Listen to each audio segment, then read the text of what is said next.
En uso de la palabra, el diputado Máximo Carlos Kirchner.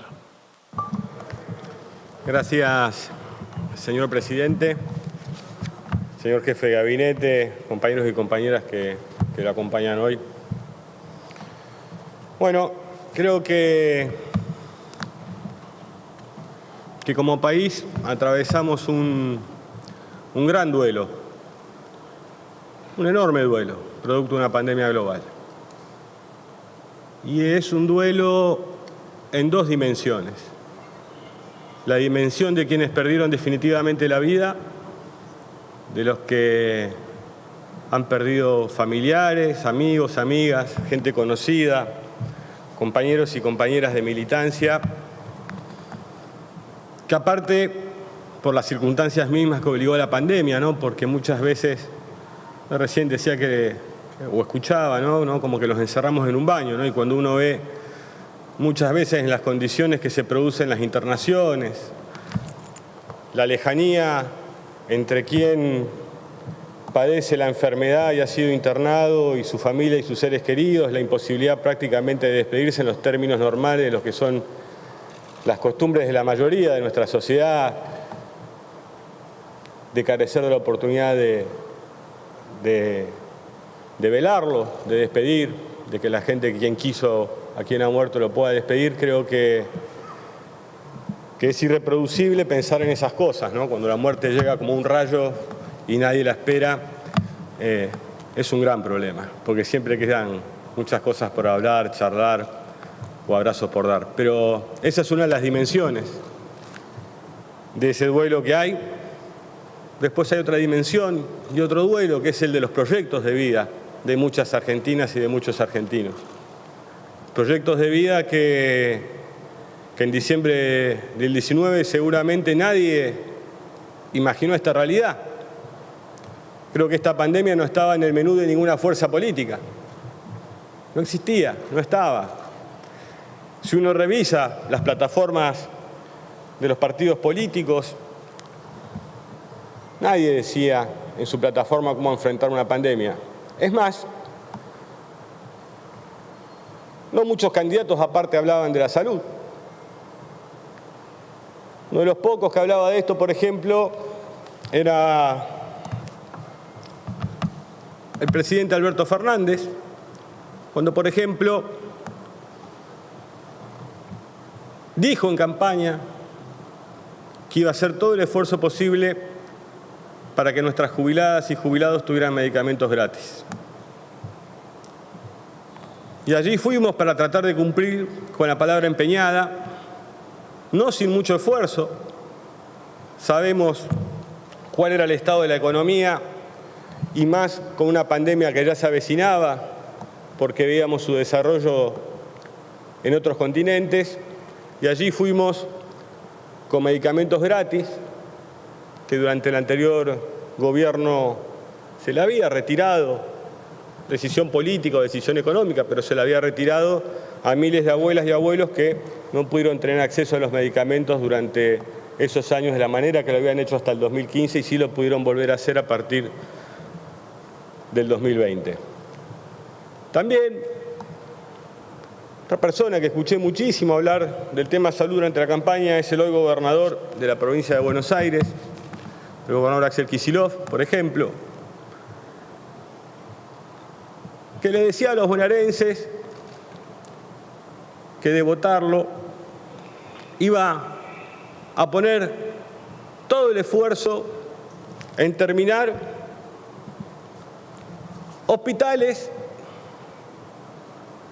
que del 10 de diciembre o del 9 de diciembre a las 0 horas habían quedado en un 85, 90, 95% para ser terminados. Varios de ellos grandes en lugares neurálgicos de la provincia de Buenos Aires. Esteban Echeverría, Matanza, Tuzangó.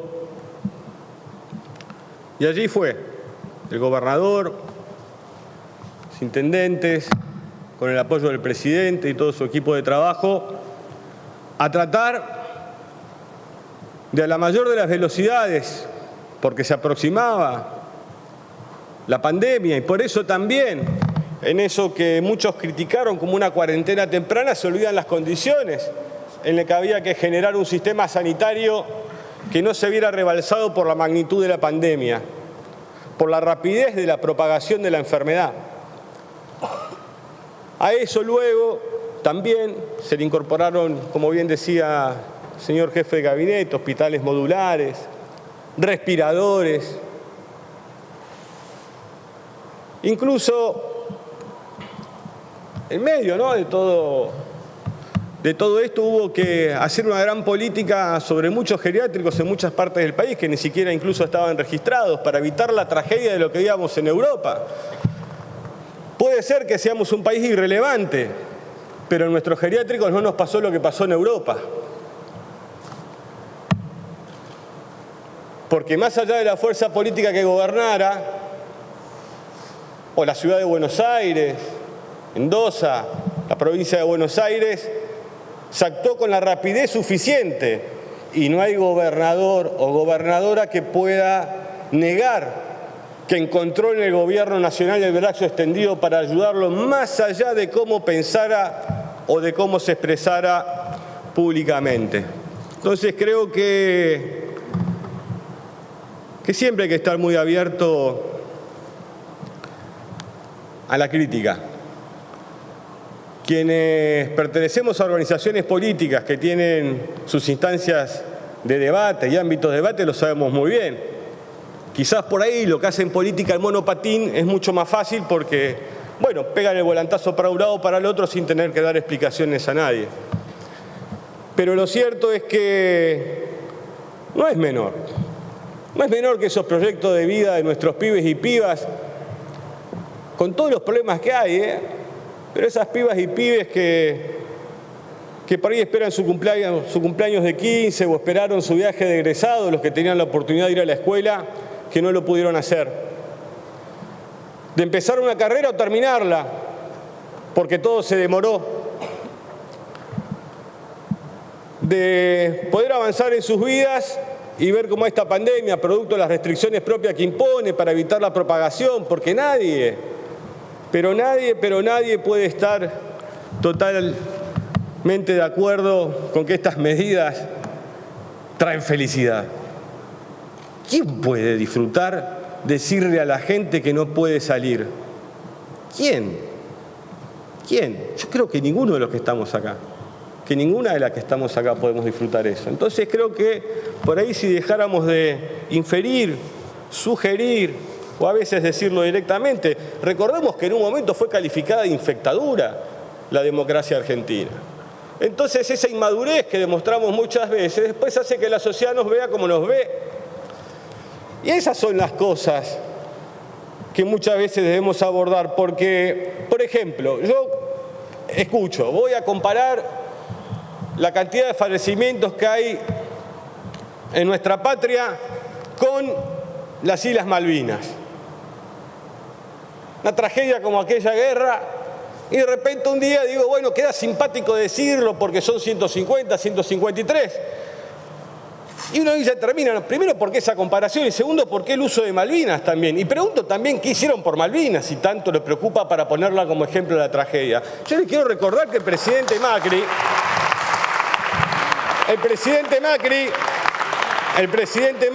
fue el primero de 1983 a la fecha, en su primer discurso de Asunción, en no nombrar las Islas Malvinas. Todos los presidentes que pasaron, y presidentas, lo nombraron. Lo cierto, que también incluso la presidenta de un partido político las ofreció como moneda de cambio por vacunas. Eso lo dijo. No es un invento, no es que uno se levanta. Entonces digo, podríamos estar largamente así. Y la verdad que cuando uno mira incluso que tuvimos que llegar al punto de esperar que una revista extranjera validara una vacuna, habla de la falta de autoestima que tenemos como país. Lo he dicho incluso cuando la expresidenta tuiteó al presidente de Estados Unidos, y dije, no hace falta que lo diga un presidente de Estados Unidos para que sea cierto que el trabajo en una sociedad o el poder adquisitivo del salario de un trabajador o una trabajadora sirve. Tenemos que tener más autoestima como país.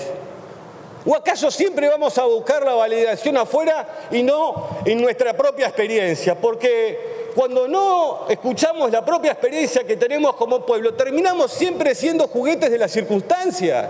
Yo no quiero un país que sea juguete de las circunstancias o que tenga que ceder a los caprichos de laboratorios extranjeros que con más y con muchísima mezquindad buscan siempre doblarle el brazo al gobierno y también a este Congreso, que votó una ley de vacunas como la que votó y no hubo un laboratorio ni europeo ni asiático que pusiera ningún pero a la hora de poder negociar con la Argentina.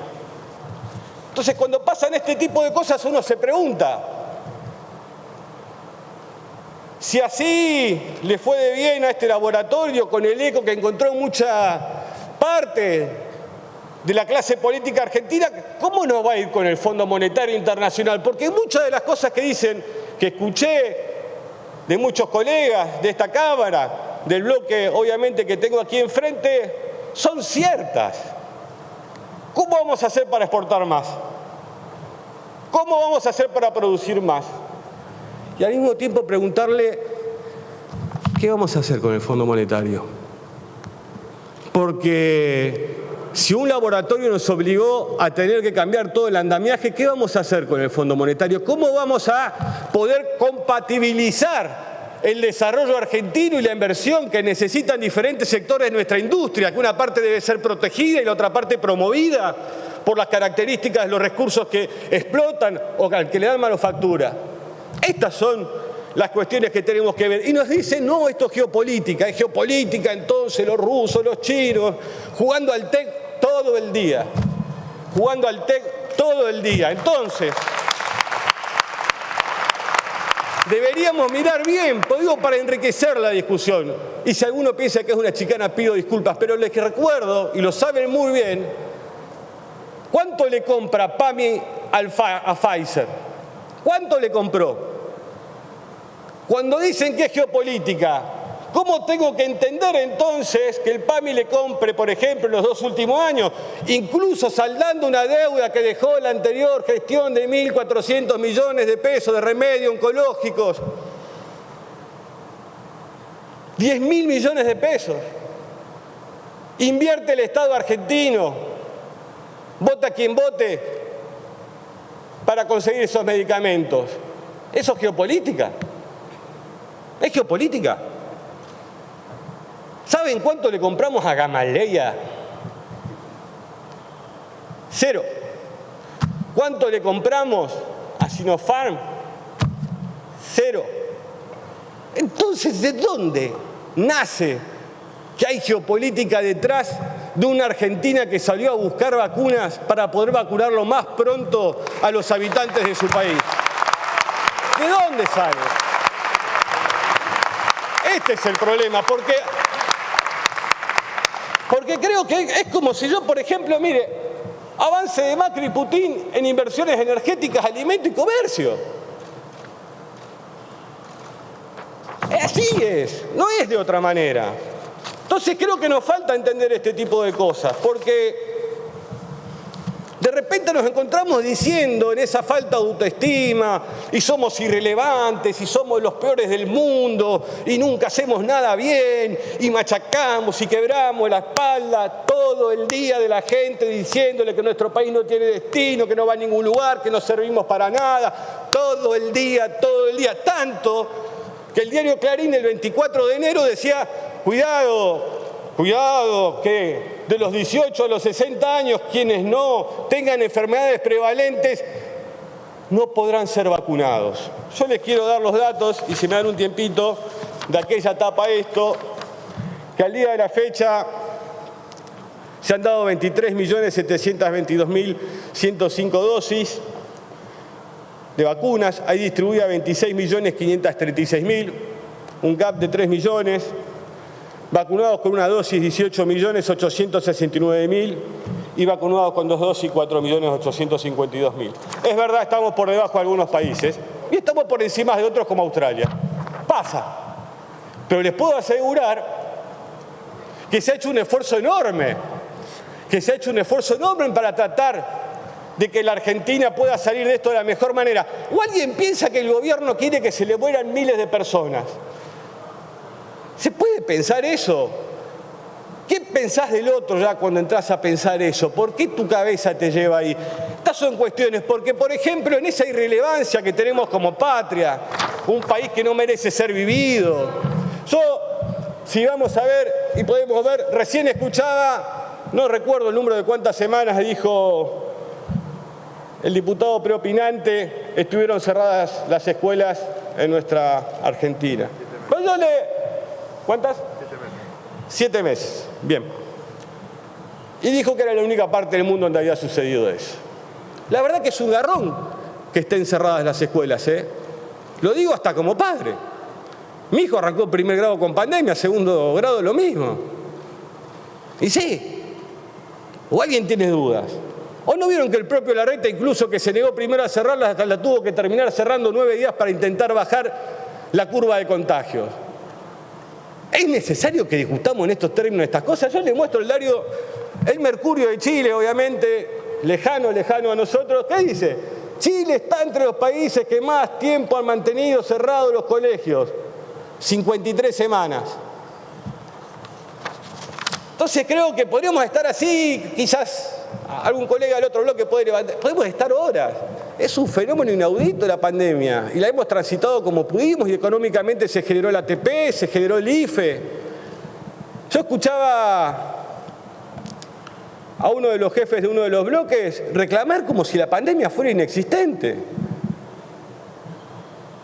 Yo creo que hay que ser más humilde cuando se viene de gobernar. Hay que saber tabular bien las cosas. Que es necesario que lo hagamos, porque si no después no sé, que entramos en episodios. Miren, yo leía hoy las palabras del expresidente Mauricio Macri,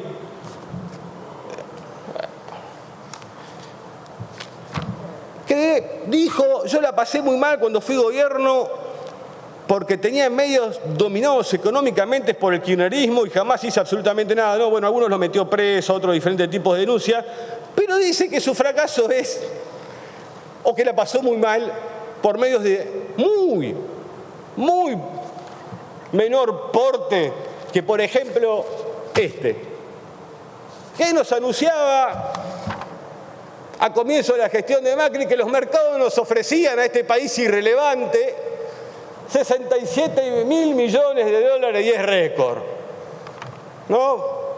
Tuvo que este gobierno renegociar en medio de una pandemia con los acreedores externos de los 67.000 millones y lograr una quita de, creo, 37.000 millones de dólares. ¿Cómo seguía, digamos, alguien que la pasaba tan mal con la prensa? Aumentó, Macri anunció un inédito acuerdo entre gremios, empresas y provincia.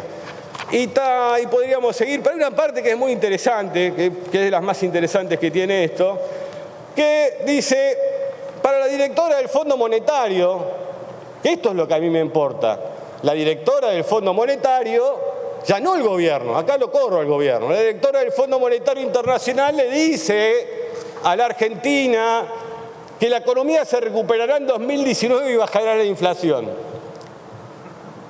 Miren que tienen técnicos, miren que pagan técnicos, tienen para... Bueno, este fue el resultado del Fondo Monetario. Bueno, la economía venía bárbaro según este diario, venía todo muy bien, y uno se encuentra aquí,